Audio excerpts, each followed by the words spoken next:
did an I did an analysis of I wanted to see what it would do when given certain information regarding resumes and job descriptions to see how it can help an individual. You know, someone Some is background noise. For me. Well, that's Thank you. So I wanted to just see what it would do in helping someone who's trying to transition or look for different opportunities. So I will start sharing my screen, and hopefully this will be very. So what I'm going to share with you basically are just some of the prompts that I used and the information.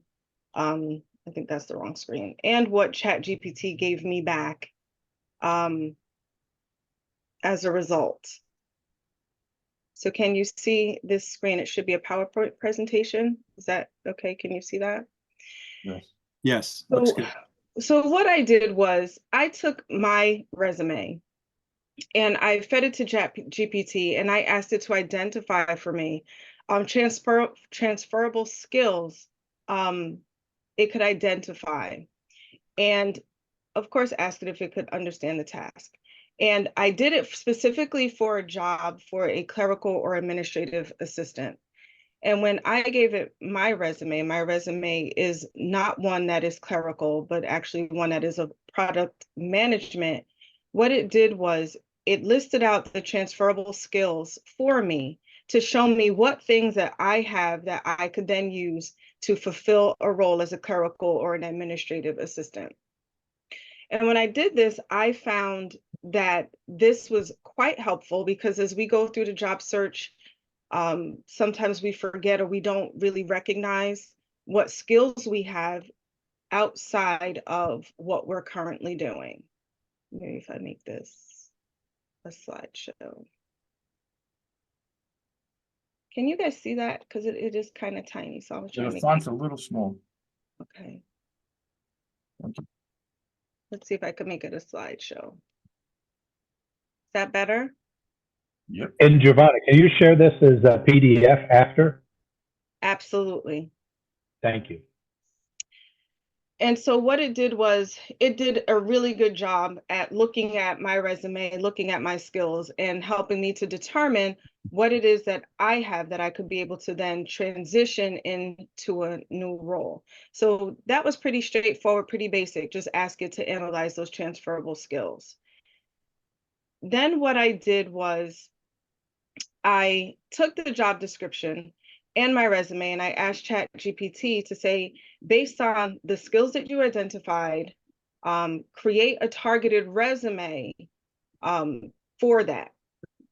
So it asked for the job description and I input my resume and it gave me back a more targeted resume for the role that I was looking for.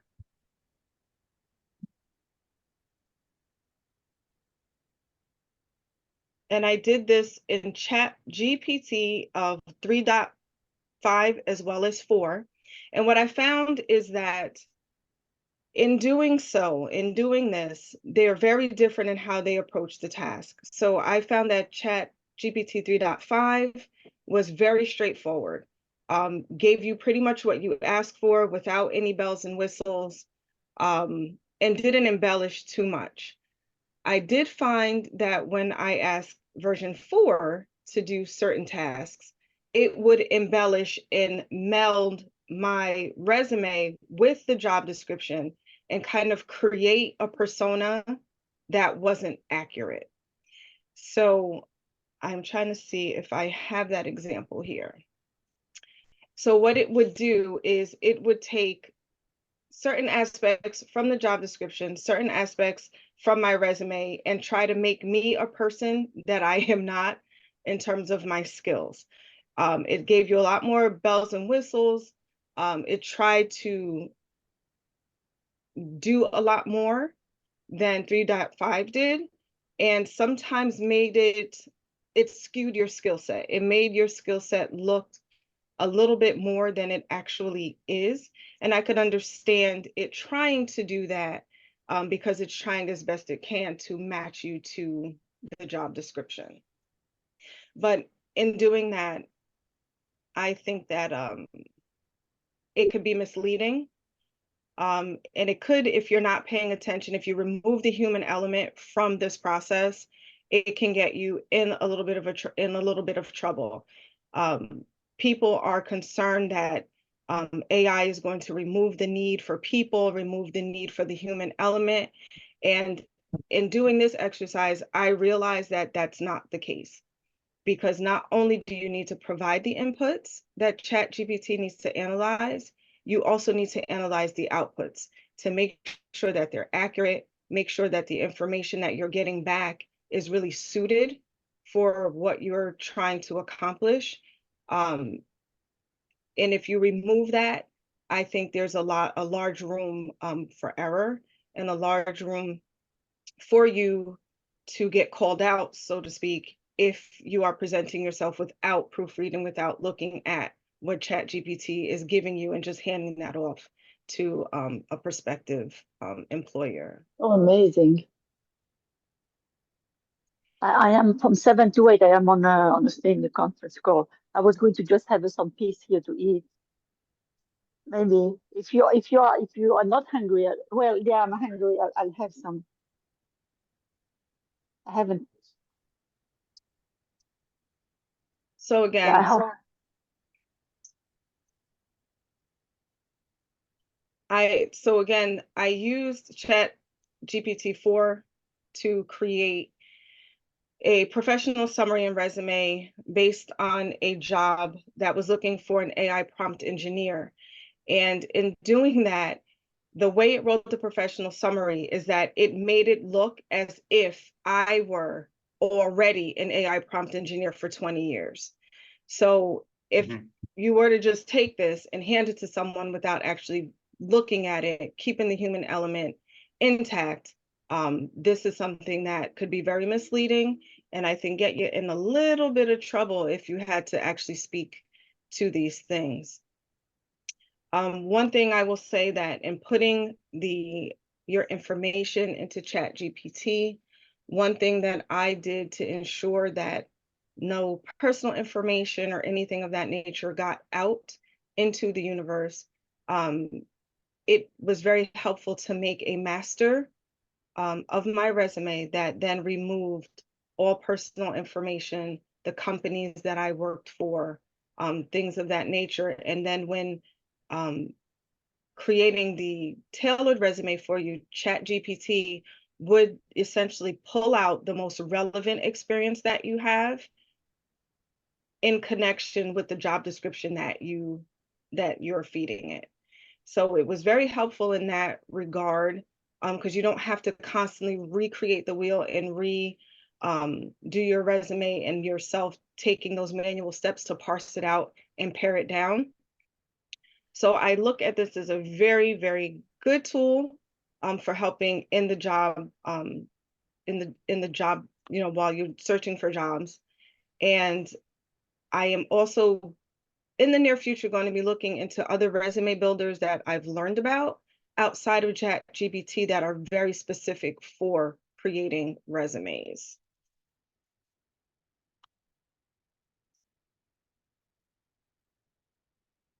And I think that is all I have. Oh, and here, cover letter.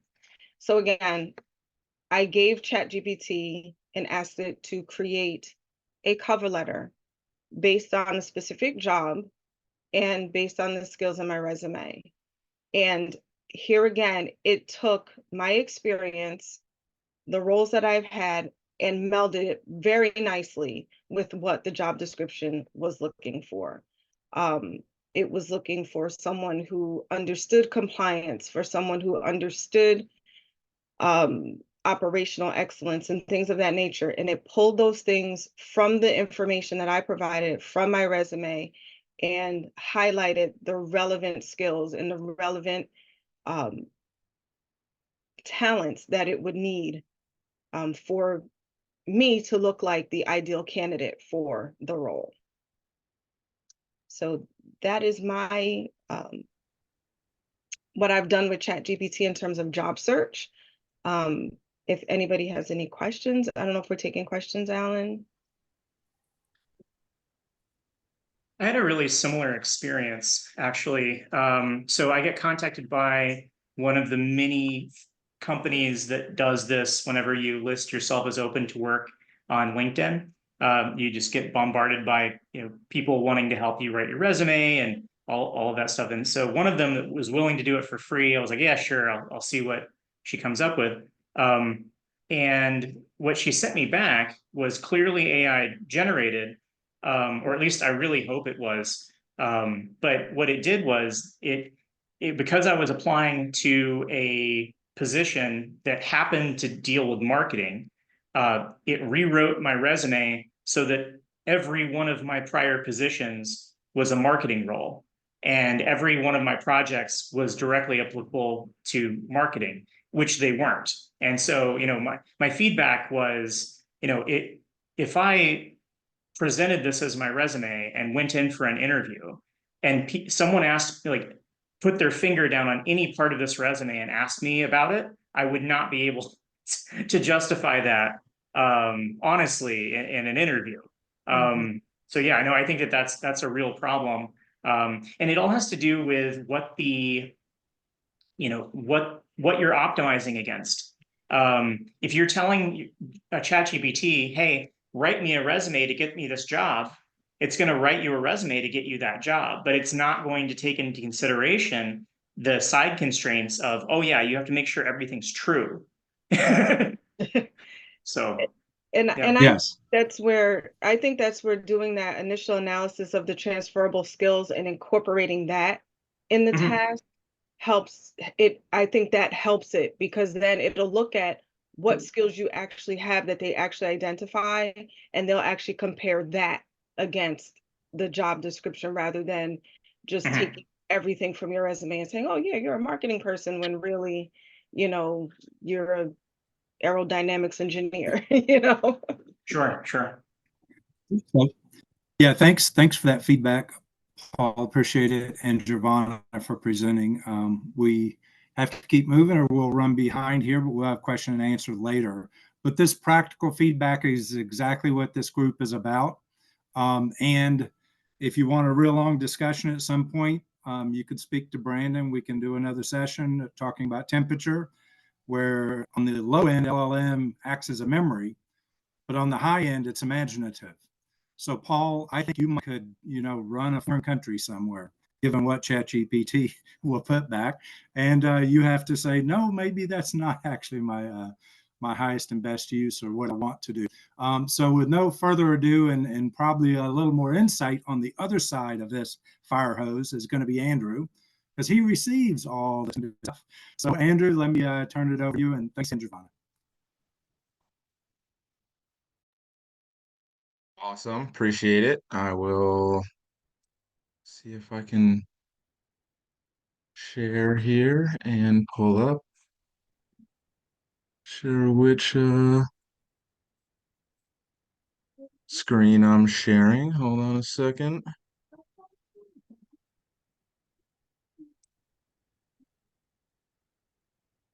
It's telling me that it's the right one, but I don't think it is.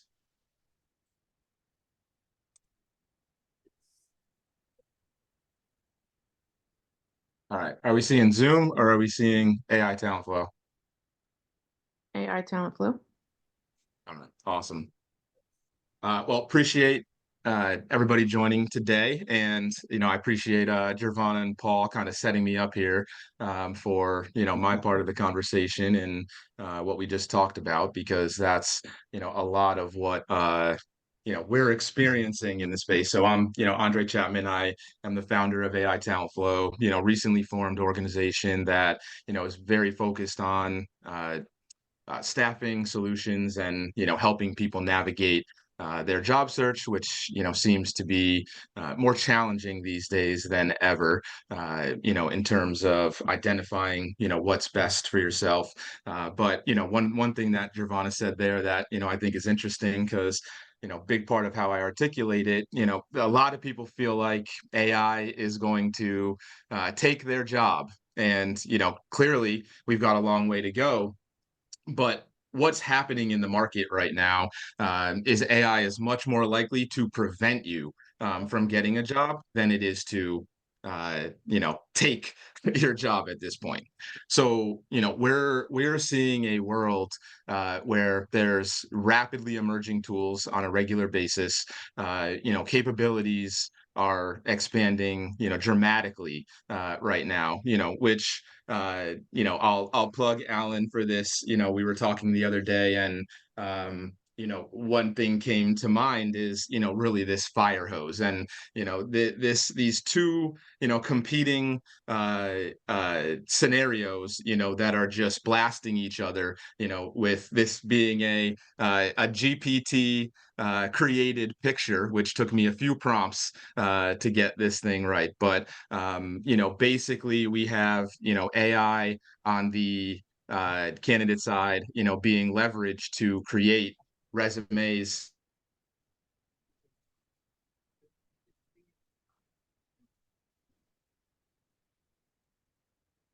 I think we had a brief technology failure. I think we did too. So while we're waiting, I see the fire hose on my right seems to have more water on the left. I noticed stupid little details. So And don't know if that leveraging. means anything. There you are.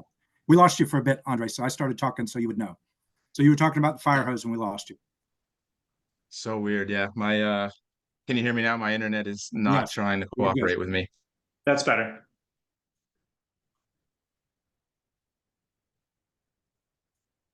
Well, we had him.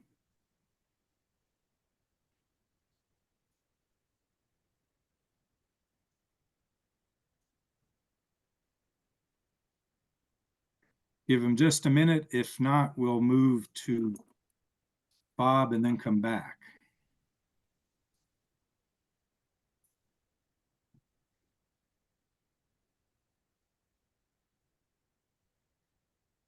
Okay. Thank you, Christine. So let's do this poll while we're waiting.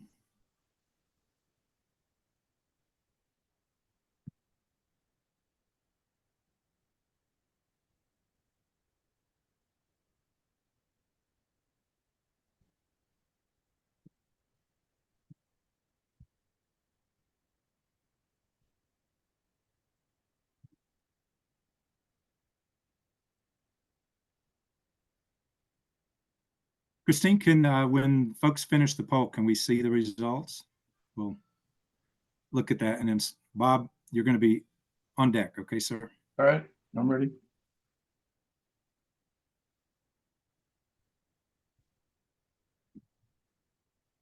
Maybe here we have like a red sauce somewhere. It came up and then went away, Christine. It just flashed for me.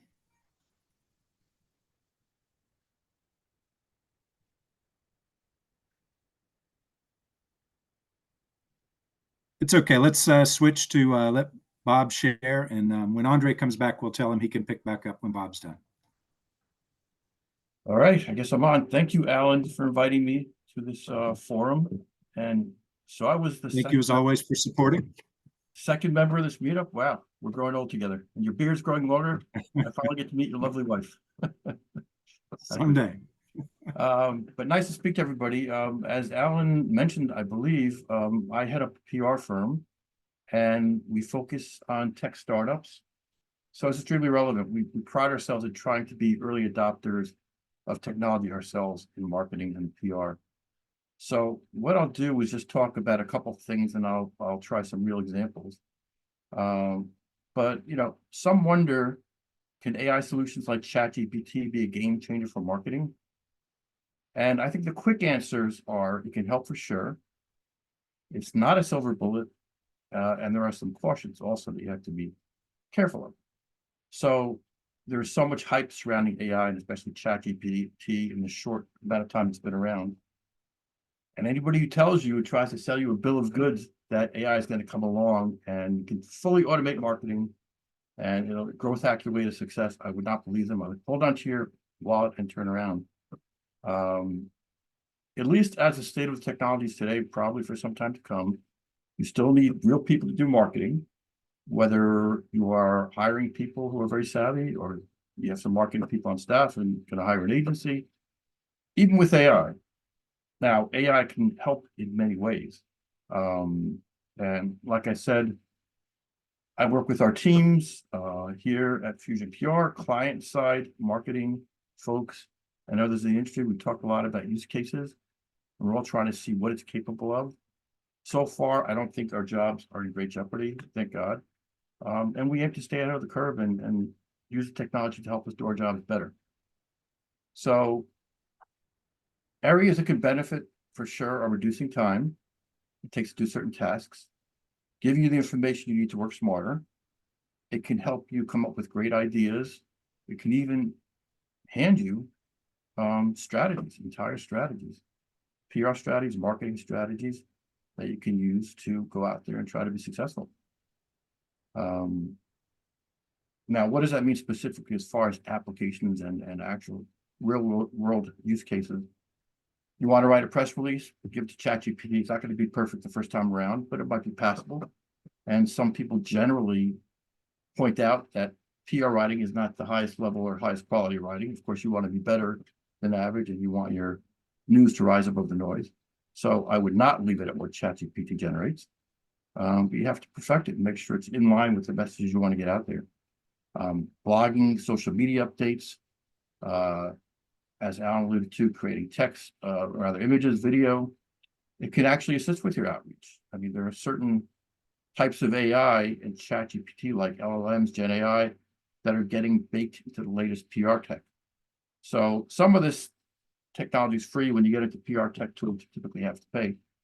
But they can help you do everything from monitor your brand strength and the competition, you know, what's the buzz in your space, to actually custom tailoring pitches based on journalist preferences and the appetites of the publication they write for.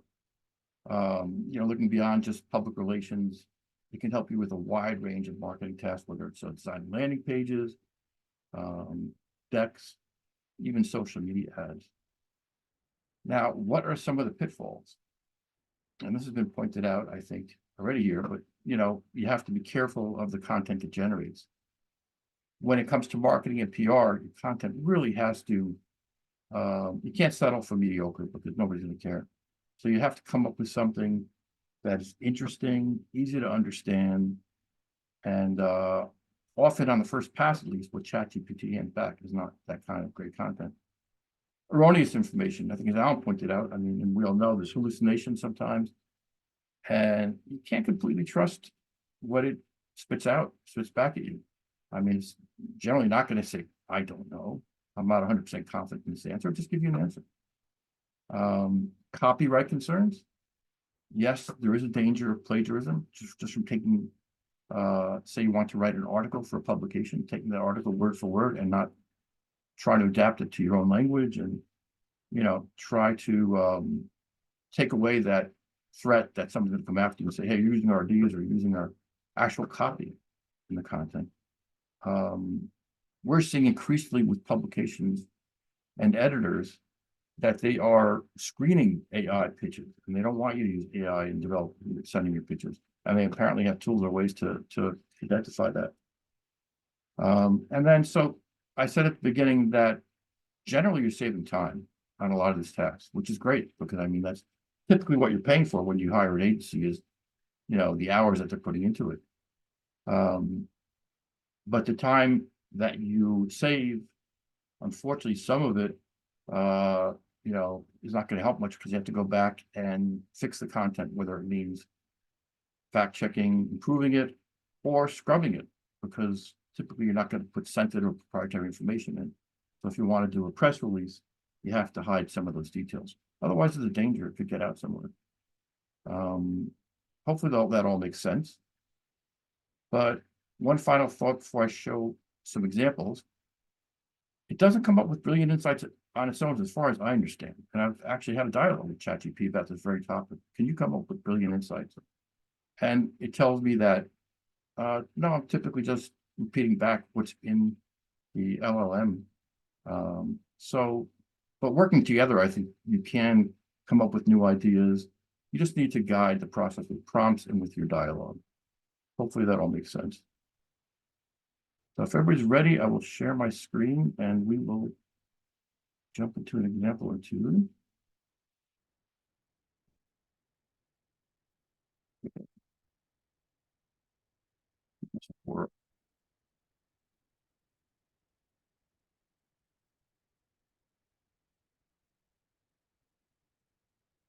It doesn't look like a show. Is it sharing? No. Sorry, 1 second. Yeah, I see a Yes. note. Yeah, it's sharing. Yeah, we can see it. Cool. Okay. So the first assignment is, I'm assuming people in this audience work for startups because the meetup is geared towards startups. But if you're a startup launching a product or service, who doesn't want to get buzzed like Apple Computer? That is one of the aspirational giant brands out there. Everybody wants that buzz and excitement. But even if you're in the B2B space, it's still that cool factor. And we had a client who was putting on an event where they were rolling out several major announcements. It's a later stage startup, big company, actually in the AI space. So it's a big customer event. They have major companies attending, and they wanted to get buzz like Apple gets buzz. They wanted to study how Apple gets buzz for their events. And I have never done PR for Apple, so I didn't know. I had an idea just from being in the industry. So I figured I would ask ChatGPT and see what it comes back with. So here is the prompt already added in. Hopefully you can see this. I'm telling ChatGPT that I manage PR for a successful and growing AI company. We're ready to make several major announcements at our upcoming annual customer event. Do you understand? So first, kind of like priming it to make sure it is, quote, understanding. It comes back with. So it comes back with some nice, agreeable words. And how can I assist you? Well, great question. Please do assist me. And so hopefully everybody sees it. I'll read it just in case. I want to learn about more ways to promote our event and drive interest in attendance. Apple Computer does a great job of building excitement about their events. Can you please share tips about how they promote and run their events and what information they share in advance? One of the key questions, by the way, we want to answer is, do they actually use press releases in this? And we were looking at specifically events September 12th last year, which they rolled out several major upgrades to their iPhone, the Apple Watch, a new product too. So it was it's a pretty big deal. And they got some great press coverage, but of course the media is not going to write about Apple's playbook. So you have to kind of read between the lines or ask ChatGPT to read between the lines. So I did that, and this is a second session, so who knows if it'll give me the same answer. It was helpful the first time, but it comes back with a bunch of recommendations. Go back. Hey, real quick, Bob, are you trying to show us a screen share of ChatGPT or a notepad? Yeah, it might be stuck. Are you stuck on the notepad? Yes. Let me stop share and let me go back. Has it been there the whole time? Yeah, you may have to share your whole screen instead of the, Sorry about Yeah, you were there the whole tab, which time. is what I did before. Let me try this again. All right, here we go. Better? But we do believe you. Yep, better. Yes. So what are some of the tactics? Teaser invitations, live streaming, the live stream their events, pre-event rumors and speculation, a good way to build buzz, put some rumors out there. Press releases and media briefings. Apple typically shares some details about announcements in advance for press releases and briefings with selected media outlets. Product demos and hands-on experience. And at the event, clearly they do a great job of demonstrating. Everybody remembers Steve Jobs' famous demos where, and wait, there's more, and he keeps on keeping the crowd excited. Product demos, hands-on experience, and keynote presentation by Apple CEO. Now it's, I think, Tim Smith. Product availability and launch dates, social media engagement. So it's like a pretty good list of tactics. Now, I should say I went back after, and I got a similar list last time around, and I fact-checked it a little bit. I looked at some articles, and it's clear some reporters got teasers in advance, and they got some of the crumbs of what was to follow, and they wrote about it. So it's a great way to build buzz, is to hold back on information, tease it out a little bit, and Apple does that, and that's why they're Apple. So, I mean, you know, it helps to be a big brand already, but startups typically are not big brands already. So you have to try to look what others are doing and see if you can learn from that. And Bob, from your professional expertise on a score of 1 to 10, 10 highest, how do you think this did? Well, I'll tell you one thing I see immediately of concern, because I was going to type a question in the follow-up question, which I did last time, was, okay, that's great, but do they actually use press releases? And last time it said, no, they don't use press releases, but here they said they do use press releases. So again, it's hard to know what to trust. Let me, you know, that's a good question. Let's say,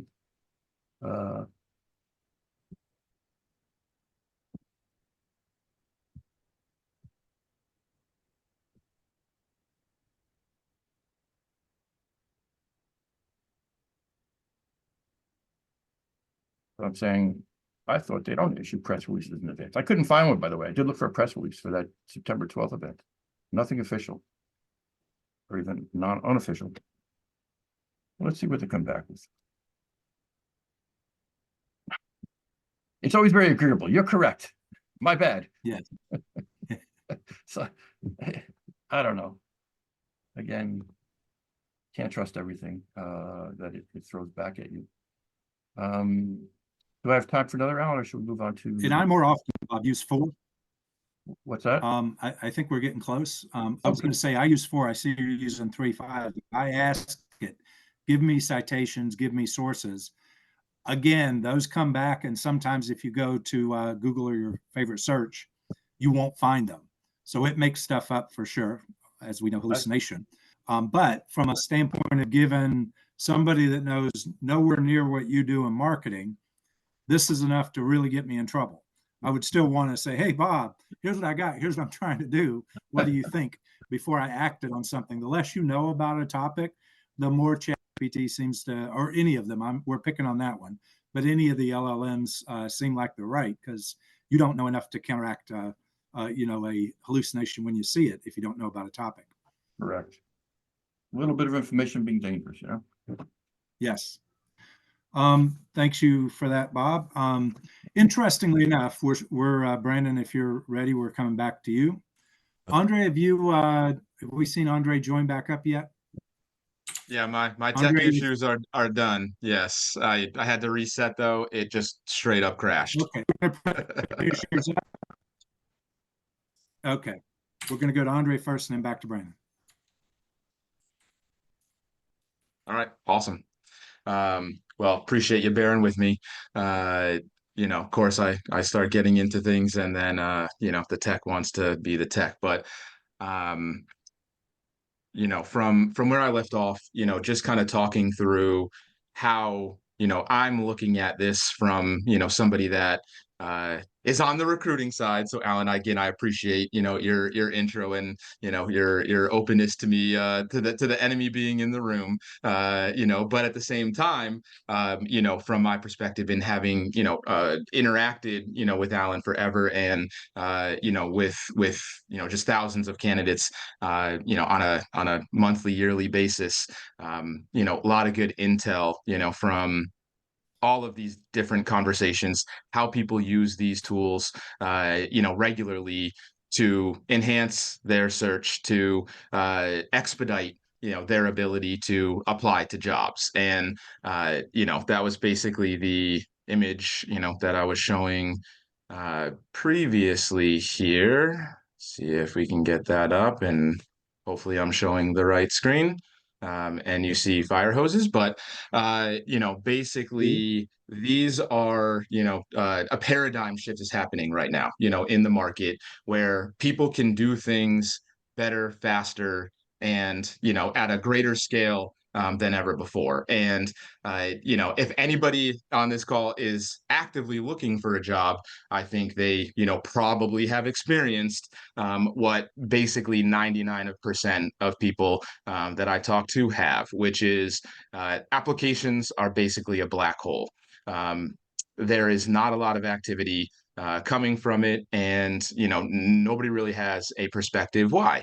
You know, people can take their resume and match it to a job description, and as you've heard and seen in these prompts, that can be problematic, which is where we look at things more from a human intuition, leveraging AI, and having a human in the loop is critical in terms of understanding what this prompt has pushed out, and does it match, because you don't want to just GPT or Gemini your resume, send it over the wall, and then you have a hiring manager the ATS has triggered that your resume is at the top of the list. Okay, great.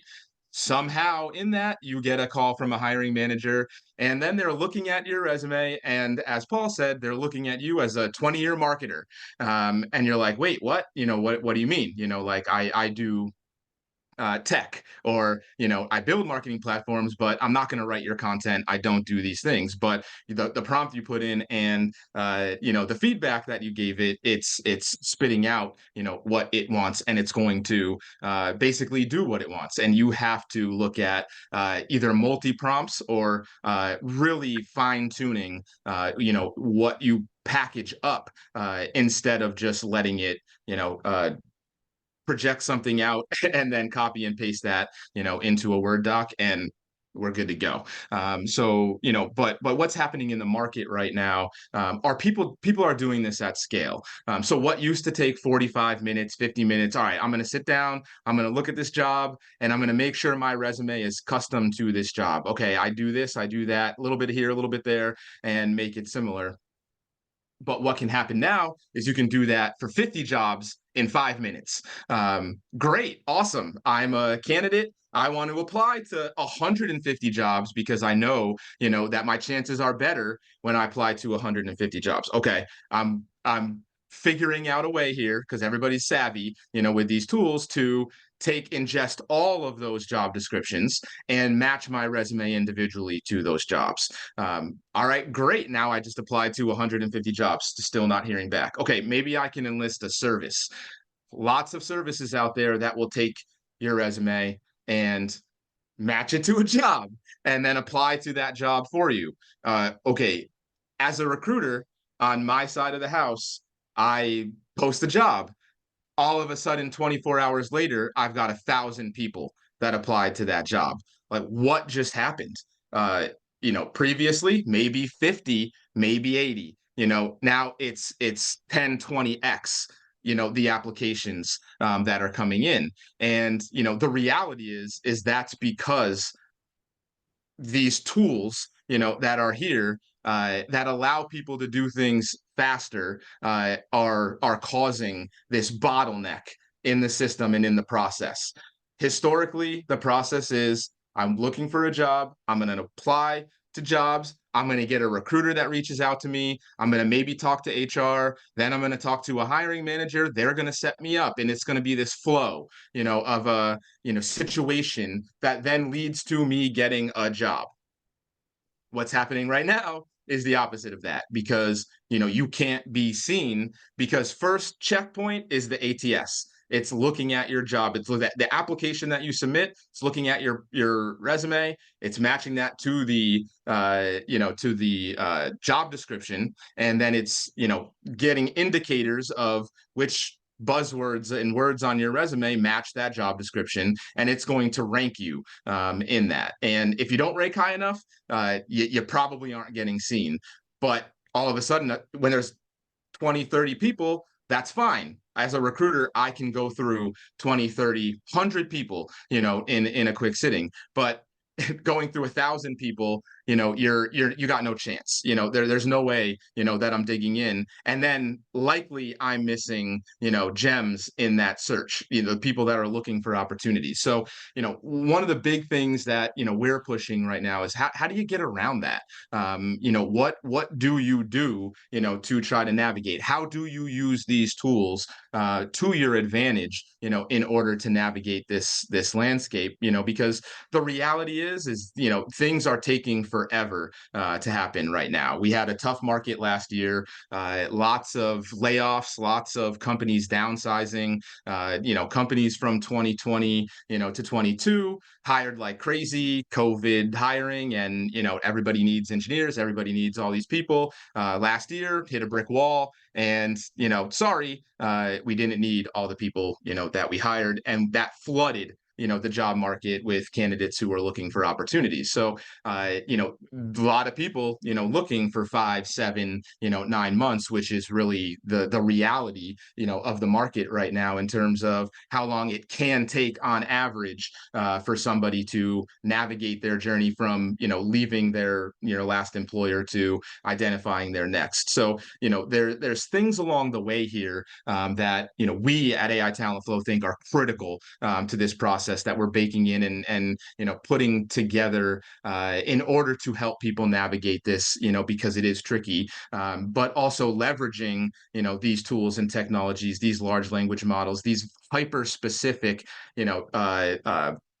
products, that are pre-prompted, that will allow you to ingest the information that you need and then create, more custom assets. And, at the end of the day, it ends up being mostly about the human side, which unfortunately people have kind of gotten away from. Everybody, and there's no old school here anymore. Like I'm old school. I feel like I like to have a conversation with people. I want to have that connection to be able to understand, what are they passionate about? What do they enjoy doing? And you can't really get that, from just, technology or just, emailing back and forth. So, being able to have that discussion, understand, what are the intricacies of this human's ability to impact, this organization, I feel are the most critical aspects of it. But how do you get in front of the hiring manager that, could be the right fit for you? And, that really ends up coming down to leveraging these tools to optimize your resume, to optimize your LinkedIn profile, to help you, from primarily a personal branding and a personal marketing perspective. This expands your reach. It allows you to engage with more companies who may have an opportunity for you in a differentiated way. Applying and praying, is basically, a dead end right now, because there's so many people doing the same thing. There's so many services that are doing that for people. And, so finding an alternative path, right now is critical. And, in our experience, the majority of the people that I'm talking to, it's about their network. It's about, their brand. It's about engaging with like-minded people who can help you navigate, to your next opportunity, make that connection for you with that individual who's hiring for somebody with your skill set. So, one of the things that we've put together, overall is, helping people navigate that journey and, figuring out what is the best path forward, creating your thought leadership, getting yourself recognized, in these different social media channels, so the human side is not lost at all, and I think it's more imperative than ever, because there's so many tools that saturate, the market, that, you differentiate at the end of the day by making that connection, with somebody who's looking for somebody like yourself. Thank so you there was so more much, I know Andre. we're Yes, kind of at time, so perfect. thank you. Okay. Thanks. We'll switch over to Brandon. And one thing I wanted to say is Brandon's pulling that up is one of the things that he's been spending a lot of time researching, and one of the use cases I see is a private secure LLM. We do a lot of work with financial companies. They don't want their stuff out in the ether. But that being said, and I'm not going to get into it here, getting it to be fact-based and act like a memory and not be creative is important. If somebody puts all the procedure docs up or all their help desk knowledge, you want it to come back and give answers, not create things that didn't ever exist. So that is a lot of the research that Brandon has been working on. I've been looking at architecturally of new tools that are coming that are helping, et cetera. But this is the time or place we want to do another deeper dive for those that want to go more tech. And with that, Brandon, I see your screen, so I'll turn it over to you. Thank you. So I'll just be brief. I included in the chat a link. It's a published page for this notebook. This is from February, but just to recap briefly, a lot of the advancements that we've seen as far as language models have been around usability, having used them from the beginning, from GPT-3 to 3.5 to 4 and to now. Some of the major issues that we kind of talked about were hallucination and other issues that were at the time due to dating, the GPTs being trained on old data, and then also having smaller context windows. And we see Google Gemini, GPT, and a lot of other models have improved significantly in that regard, allowing usage that results in output that is desirable. I think a lot of people run into a situation where they have expectations, or they hear through hearsay what LLMs are capable of. They give it a test without understanding limitations, meet failure, and then just give up. But a lot of the entire process is just trial and error. It is the reinforcement learning, etc. But that has just been the continuation. I myself think that's going to be the next 6 months bare minimum before we have some kind of like fully featured product where it can be, as said, an entire marketing program or resume or cover letter. Publishing is just one click.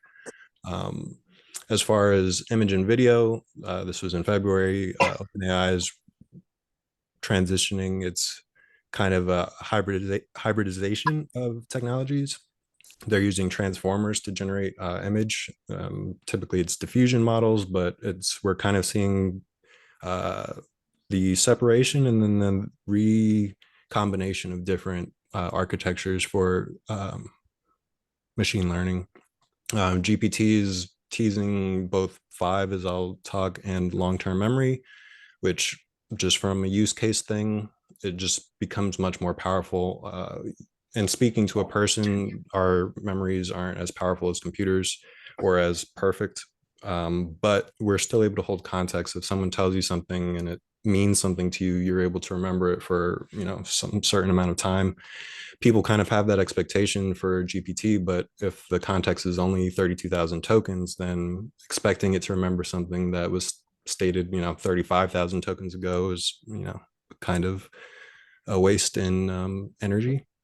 So the most recent and most major updates are what I've been tracking are around the major kind of players worldwide and in the US. So just looking at Facebook, Apple, Amazon, etc. I'm touching here Google Gemini. Gemma is the open source weights that they released. So Google's kind of you're going to a proprietary and open source kind of battleground where there's a lot of money to be made, and there's people with infrastructure to host cloud services that can provide these things for you. But as my dad was bringing out, a lot of different domains want private data. They don't want their data being transferred either through network or through training. So this aspect is very important to keep an eye on. But to me, it's amazing how closely open source is keeping up, and often at times being more viable in certain use cases, especially in the small to medium business arena. NVIDIA released the Blackwell architecture. They've been using GPT. This is kind of a discussion in our research avenue, is RAG, retrieval augmented generation, which is kind of the panacea for the moment that solves the issue of hallucination. It basically, don't tell me anything, don't give me anything unless you're citing it. And then it's up to you to create a corpus of information that it can then cite. So instead of having to train a model for medical or XYZ, you give it a knowledge base around that is curated by you, and then you can force the model to either be more or less creative, but also to cite. And then you can add additional layers to that workflow so that it transcends beyond naive RAG into more advanced RAG, where it's not just pulling based on the query, but it's also able to establish context within that knowledge base. Lastly, I mean, the Mistral thing is kind of touched on as far as my my viewpoint on open source and being aware of these different models, but it's worth looking at. But Anthropic's Claude 3 was kind of a big thing, overtaking GPT-4 and 100K context windows. Just a lot of unexpected advancements. It's a constant back and forth, so it's not by any means a paradigm shift, but for OpenAI to have maintained superiority and dominance for so long, and to finally have a competitor, and both in a performance and pricing standpoint, I think beyond performance, the thing people will be looking at is pricing for these APIs. And that's basically Thank the you, major Brandon. updates. Yep. Okay, and we can send links out to everyone here that attended. So thanks everybody for attending. If you have any questions and want to stay for a couple minutes, maybe we can talk Bob and Andre and Gervonna to answer a question. They're not obligated, but if anybody has a question, we appreciate everybody answering the polls. We'll look to see how in the future we can address, possibly doing deep dives in some areas, or when it gets technical, et cetera, an hour is probably not enough. Maybe there's a longer time. In the past, we also had things that were more fun, like trivia. So maybe there's a challenge or something in our future. But we'll look at the polls and see what folks have an interest in. And if we have no other questions or comments, I also posted out on the chat a LinkedIn group for the Gen AI crowd that was created, I guess, a month or so ago. It's still small, but it's just general. It's not for startup. It's just for generative AI in general. And basically the point is, the more of us, it's hard for any one person to keep up with everything. So everybody adding value, by all means, post things you find on that group if you are interested in joining, and share with the community. Thanks, everybody. Appreciate the evening with us. Participation with the polls. Bye-bye. Thank you. Good job, everybody. Thank you. Nice chat. Thanks, Alan. Thank you, everyone. Thank you.